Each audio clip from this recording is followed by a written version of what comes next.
São parasitoses transmitidas pelo carrapato.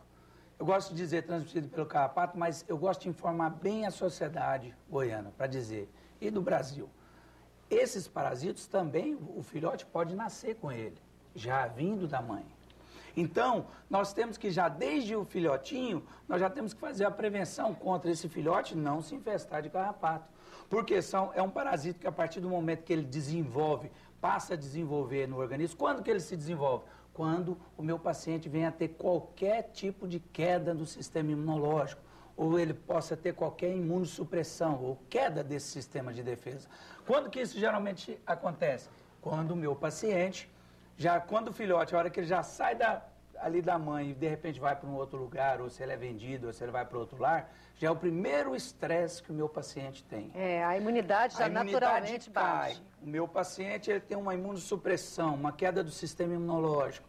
É onde, se ele já tinha um parasito ali dentro, de repente, do baço dele, ele pode começar a desenvolver, nós chamamos de hemoparasitos.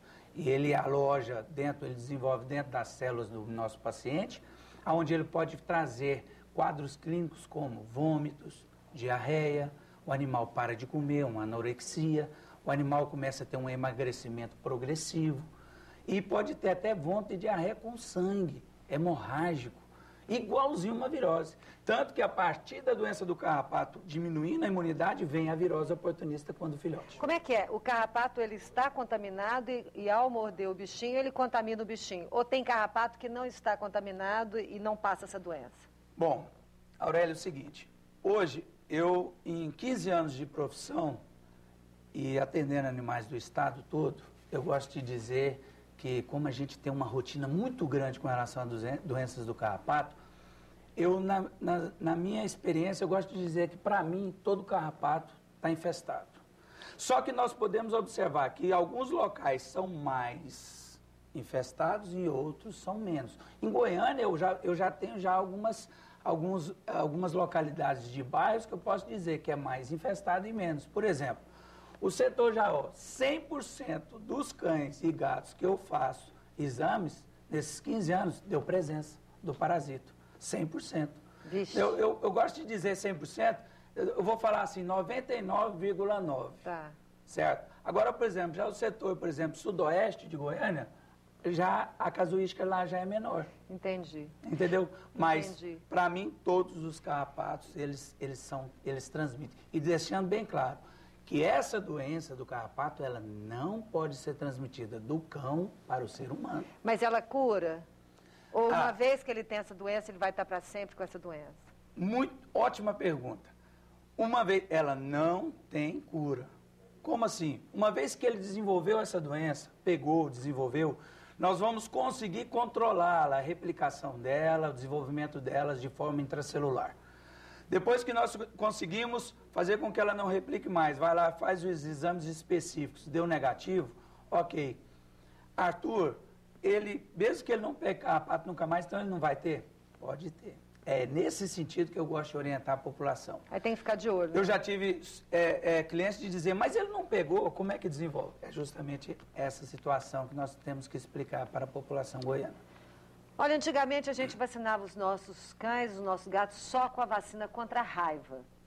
Antigamente, até bem antigamente. Hoje a gente já tem uma série de vacinas que protegem o nosso animal de uma série de doenças. Vamos falar um pouquinho sobre profilaxia de doenças? Ótimo. Como é que é o quadro hoje para prevenir essas doenças horrorosas dos cães e dos gatos?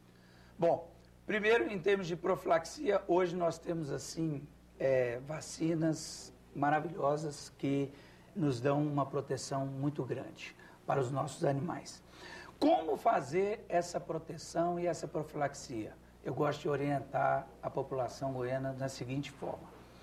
Nunca, jamais esquecer que quando nós temos o filhote, a maioria da população brasileira acha que essas vacinas contra viroses principais, contra parvovirose, coronavirose, sinomose, que ainda tem casuística no Brasil, a maioria da população brasileira acha que essas vacinas devem ser feitas só quando é filhote.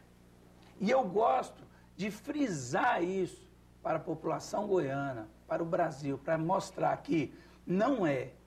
Depois de fazer as 4 doses, tem alguns colegas que às vezes fazem 3. Eu sempre indico 4 doses, uma a cada 30 dias contra sinomose, parvovirose, que hoje nós chamamos de déctupla. Depois de fazer isso, hoje dentro de Goiânia, eu não recomendo mais a revacinação anual. Eu recomendo a revacinação semestral. É mesmo? Por que semestral? Ah, mas Arthur? fica caro. Não, essa questão, fica caro. Aí eu já gosto de dizer relação custo-benefício. Se eu vejo que o meu paciente está num local que não é tão assim perigoso, eu até falo assim, posso até abrir exceção. Mas caso contrário, eu falo, olha, faz de 6 em 6 meses.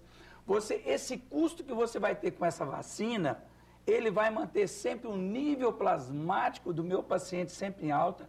Por que eu passei a fazer isso e indicar hoje no estado de Goiás e em Goiânia principalmente? Por causa das doenças do carrapato. As doenças do carrapato, quando elas começam a desenvolver no paciente que não apresenta sintoma nenhum, elas começam a imunossuprimir o meu paciente. O que é isso, Arthur? Baixar a imunidade, não é que eu falei? Então, o que acontece? Se o meu paciente estiver com a vacina um pouquinho mais tempo, ou quase fechando 1 ano, ele pode ter uma tal imunossupressão que pode abrir portas, principalmente para uma virose chamada sinomose.